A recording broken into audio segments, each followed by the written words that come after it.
Le Centre européen de musique et moi-même sommes très heureux d'être avec vous dans cette journée de l'Europe, le 9 mai. Le 9 mai, ce joli mois de mai, qui doit fêter comme il faut cette Europe toujours à construire, toujours à innover. Je tiens à remercier les organisateurs et notamment la Maison de l'Europe de Paris pour cette invitation à partager avec vous notre amour, notre passion, qui est la musique. La musique qui est l'identité culturelle européenne par excellence. Le Centre européen de musique porte ce message dans son ADN. Et c'est pour cela qu'aujourd'hui, on est avec vous. Le Centre européen de musique, c'est cette aventure qui aujourd'hui se concrétise, qui a voulu, dès le départ, sauvegarder un patrimoine musical, littéraire, artistique, pictural, de Bougival, cette belle bourgade au bord de Seine, à 15 minutes de Versailles, à 20 minutes de Paris. Cette bourgade qui a porté en elle au XIXe siècle des personnages illustres, comme Georges Bizet, là où il a écrit Carmen, où il est décédé à l'âge de 36 ans. Là où Pauline Viardot et son mari Louis recevaient tout ce que l'Europe comptait de grands esprits. Là où Ivan Tourgueniev, qui a vécu presque 40 ans avec ce couple Viardot, avait sa datcha et recevait aussi tout ce que l'Europe comptait de grands esprits. Et c'est à partir de là, dans la défense de ce patrimoine unique, et qui a porté dès le départ cette esquisse d'une conscience culturelle européenne, une identité. Cette identité de laquelle on avait besoin, car les nationalismes, les souverainismes poussaient déjà comme des champignons, et les résultats furent la défaite de cette idée, avec la Première et la Deuxième Guerre mondiale. Donc c'est cet esprit qu'on veut défendre, aujourd'hui plus que jamais, et dans ces circonstances dramatiques que nous vivons. Et je tiens à remercier du fond du cœur le personnel soignant et tous ces métiers qui aujourd'hui sont aux premières loges de la défense de la vie. Tous ces métiers, parfois, qu'on méprisait auparavant. Et je tiens aujourd'hui à leur dire merci. Merci du fond du cœur pour tout ce que vous faites pour nous. Passons à ce que fait pour nous le nerf de la vie, le sang, la passion de la musique. Car la musique est ce langage universel qui réunit les hommes, qui réunit les femmes, qui réunit cette race humaine. Et donc, commençons par la musique. Et là, ce sera Beethoven qui sera notre fil conducteur. Et pourquoi Beethoven? Bien sûr, parce qu'il a écrit ce qui est devenu l'hymne européen, l'Ode à la joie. Ce Beethoven rebelle, ce grand frère qui s'est, de façon parfois colérique, s'est rebellé contre les pouvoirs, soient-ils des pouvoirs politiques ou économiques. Ce Beethoven qui, dans l'Ode à la joie, a voulu nous laisser ce message absolument magnifique, universel, de la fraternité. Et dans ce fil conducteur qui sera l'Ode à la joie de Beethoven, nous avons la chance d'avoir avec nous quelqu'un qui, après de moult tentatives, et parfois dramatiques, est aujourd'hui à Paris. C'est un musicien syrien, joueur de qanoun, cet instrument type de la musique arabe.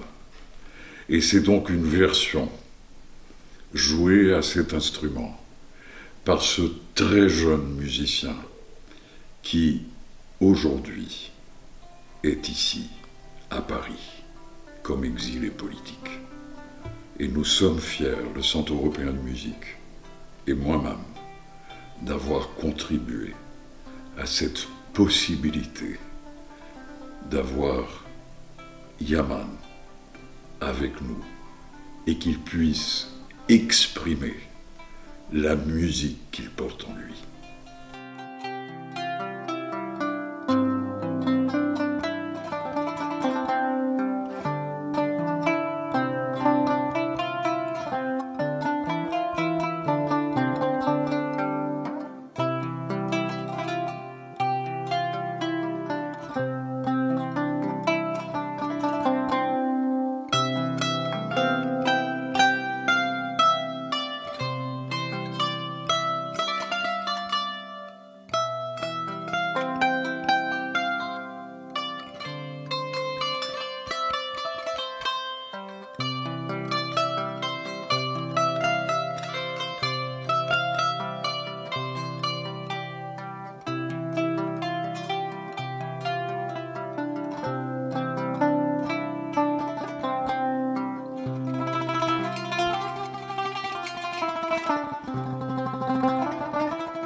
Quelle merveilleuse version de Yaman Souheim. Une version pour laquelle je suis certain Beethoven doit être très heureux. Comme je l'ai été en 2012, devant 150 garçons et filles à Damas, qui m'ont joué au Kanoun Yehoud l'Ode à la joie, comme une sorte de présent pour moi. Ce sont des moments qui resteront gravés à tout jamais dans ma mémoire. Et ce sont des moments gratifiants, car on voit à quel point la musique est lien de fraternité. Et dans notre projet du SEM, nous avons parmi les bâtisses qui se concrétisent de jour en jour, nous avons l'agora des traditions musicales, l'agora des traditions et cultures musicales Yehoudi Menuhin. Cette agora voudra défendre tout ce patrimoine, pour la plupart oral, de la musique, qui aujourd'hui se perd. Et là, notre but, c'est de récupérer ce répertoire, de le numériser et donc de le pérenniser. Car nous avons une dette vis-à-vis de la musique arabe, de la musique juive, de la musique indienne, de la musique africaine. Car l'Europe s'est construite à partir de ces sources. Et n'oublions jamais que Zilieb, ça a été le fondateur de la première école de musique en Europe. Et cette première école de musique était à Cordoue, au IXe siècle. Donc, soyons reconnaissants à toutes ces sources qui ont permis à cette belle rivière musicale européenne d'exister. Bifadl al-Musika al-Arabiyyati. Tuda Musika Yehoudit. C'est dans ces sources que nous allons puiser également ce sens de fraternité que la musique porte en elle. Aujourd'hui, le projet du SEM, Centre européen de musique, veut porter également ce message universel de la musique. C'est Boris de La Roche-Lambert qui a réécrit cette version pour trio, piano, violon et violoncelle de l'Ode à la joie que je vous invite à entendre.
belle interprétation. Aujourd'hui, le Centre européen de musique, dans cette phase de concrétisation qui est la nôtre, a un geste architectural absolument magnifique de la part de l'agence d'architectes Snøhetta. Snøhetta, ce sont les architectes de l'Opéra d'Oslo, de la Bibliothèque d'Alexandrie, du musée de Lascaux et de tant d'ouvrages absolument magnifiques dans cette architecture qui s'inscrit aussi dans le développement durable. Nous voulons être l'emblème de cette Europe à construire. Nos missions sont celles de la création artistique, de la transmission, celles également de la fraternité, avec une maison intergénérationnelle où les musiciens retraités vivront avec les jeunes musiciens. Aujourd'hui, nous avons la chance d'avoir avec nous, dans notre conseil scientifique, d'éminents hommes de science, humanistes, cliniciens, qui font partie donc de cet accompagnement que pour nous est essentiel de la part de ce conseil scientifique, qui réunit 14 disciplines, de l'astrologie à la sémantique, de la physique quantique à la philosophie, de l'histoire à la musicologie, à l'ethnomusicologie, à la linguistique. La musique est un outil majeur dans la thérapie de maladies comme le Alzheimer, le Parkinson, les maladies neurodégénératives, mais également pour les troubles comportementaux comme l'autisme. Et c'est dans ce sens-là qu'on veut travailler avec tous ces éminents scientifiques pour aller encore plus loin, car la musique est là. Elle ne demande qu'à être invitée à nouveau, puisqu'elle est, encore une fois, thérapie. Et c'est dans une des missions, avec la création de ce laboratoire de recherche scientifique, mais également dans la transmission avec l'Académie Pauline Viardot, qui sera un lieu où on va retrouver les musiciens d'excellence qui viennent des 4 coins d'Europe, mais aussi d'ailleurs, et qui vont pouvoir profiter de 2 ans d'enseignement, mais surtout d'intégration dans le monde de la musique, qui peuvent s'exprimer enfin dans cet auditorium Georges Bizet, qui sera à 50% consacré à eux. C'est eux qui seront les meneurs de cette saison. Et aujourd'hui, les jeunes musiciens ont besoin de cela plus que jamais. Ils ont besoin de s'exprimer, et de s'exprimer dans la vraie vie. Et ça, c'est aussi un des buts du Centre européen de musique. Et naturellement, cette sauvegarde de ce patrimoine exceptionnel de Bougival, au niveau pictural, avec le fait que c'est un des berceaux de l'école impressionniste, mais aussi de la littérature quand Flaubert, Victor Hugo, Tourguenieff et tant d'autres, les Dumas, y passaient là, dans les salons de Pauline Viardot. Et cette Villa Viardot est aujourd'hui, grâce à la mission Berne et à la présidence de la République, elle a été sauvée. Et elle fait partie du projet du Centre européen de musique. Donc c'est tous ces liens, c'est toute cette tapisserie exceptionnelle que nous sommes en train aujourd'hui de tisser à nouveau, de donner un futur à ce souvenir, de donner un avenir à ce passé qui bientôt, on l'espère, le conjuguera au présent. Et là, je vous invite à entendre une version exceptionnelle de l'Ode à la joie, faite par ces marcheurs éternels qui sont les gitans, qui sont les tziganes, qui sont les roms.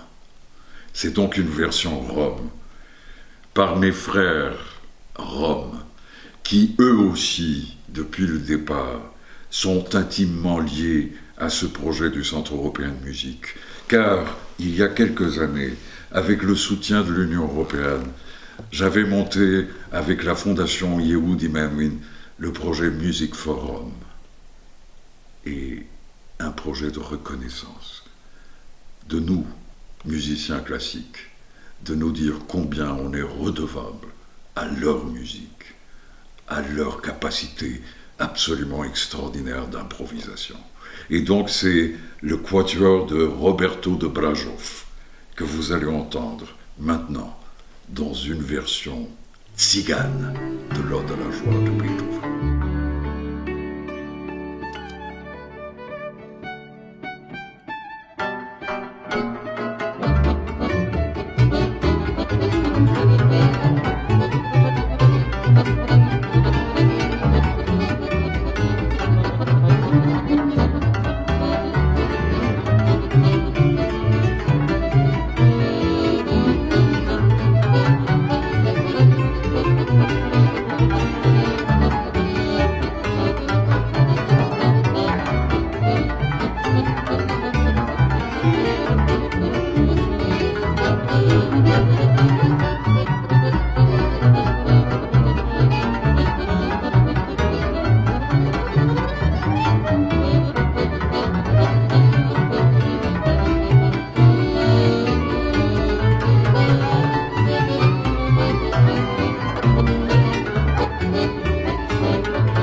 Là aussi, je suis sûr que Beethoven serait très heureux de cette version. Une version déjà faite par un peuple qu'il a estimé et qu'il a adulé, je dirais même. Il ne faut pas oublier que Beethoven, comme Haydn, comme Mozart, comme tant d'autres compositeurs, Schubert, ont été influencés par la musique tzigane, sans parler naturellement de Liszt ou de Brahms. Et, chose étonnante, presque tous ces compositeurs, d'une façon directe ou indirecte, sont reliés à notre muse, à celle qui est une sorte de marraine de notre projet, Pauline García-Viardot. Pas simplement par le fait que son père disait que certainement il était d'origine gitane, ce Manuel García, ténor extraordinaire, compositeur, personnage fabuleux de l'histoire de la musique. Celui qui part à New York, invité par Lorenzo da Ponte, pour créer Don Giovanni et le Barbier de Séville à New York. Tenez-vous bien compte, à New York où il n'y avait jamais eu de spectacle d'opéra. Et c'est grâce donc à Lorenzo da Ponte. Et il y a cette petite fille de 4 ans qui est sur les genoux de Lorenzo da Ponte et qui va parcourir ce siècle, ce 19e siècle jusqu'au début du 20e siècle. Cette femme exceptionnelle, cette polymathe, Pauline García-Viardot. No olvidemos que la música con Pauline García-Viardot, tiene una de las mujeres más esenciales e importantes de su historia. Pero también Carmen, ese mito que Bizet ha construido sin haber pisado España. Carmen nació en Bougival, pero es sevillana y es gitana. Y por eso el año próximo, 2021, tendremos que conmemorar, como se debe, el nacimiento de esa gran señora de la música che ha sido Pauline García-Viardot. Sì, non dimentichiamo questa donna impressionante che è Pauline Viardot. Questa donna che viene di questa famiglia, la famiglia Garcia, una famiglia spagnola, a Parigi, e che dà lettere di nobiltà al bel canto italiano. Questa è l'Europa che vogliamo. Aujourd'hui, avec notre cher Beethoven, je voulais simplement vous dire, avec ses propres mots, dans le récitatif du baryton avant l'Ode à la joie, il nous demande « Freunde, mes amis, nicht diese Töne, plus jamais de cette tonalité. Changeons de tonalité. » I'd love to say some words that are not mine, but those of Sir Winston Churchill. Before I spoke to you about the United States of Europe, but Winston Churchill took the idea of Victor Hugo after the discussions at Villa Viardot in Bougival. And in the famous speech that he made in Zurich in 1946, he asked to all the presence in Europe to rebuild the United States of Europe. E hoje, mais que nunca, inventemos uma nova tonalidade, como nos pede Beethoven há mais de 200 anos. Hoje, o Centro Europeu de Música quer contribuir a esta nova tonalidade. Et maintenant, dans cette contribution du Centre européen de musique à la Journée de l'Europe, je vous convie à entendre 900 personnes réunies lors du congrès des fondations philanthropiques organisé par la Fondation de France le 22 mai 2019. Ce jour-là, tout le monde s'est levé et a chanté ensemble l'Ode à la joie de Beethoven. Prenons ce message qui nous a laissé Ce message qui est aussi celui de Schiller. La fraternité.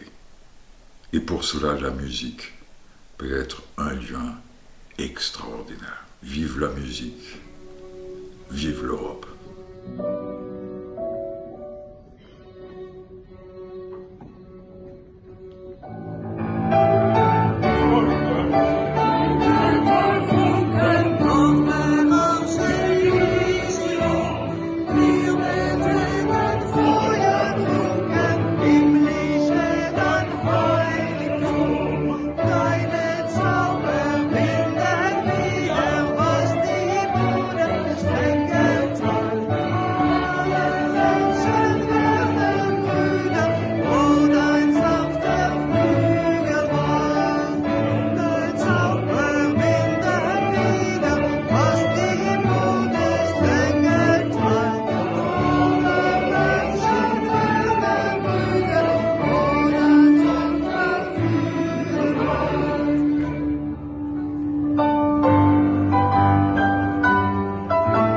We're doing today. Let's go.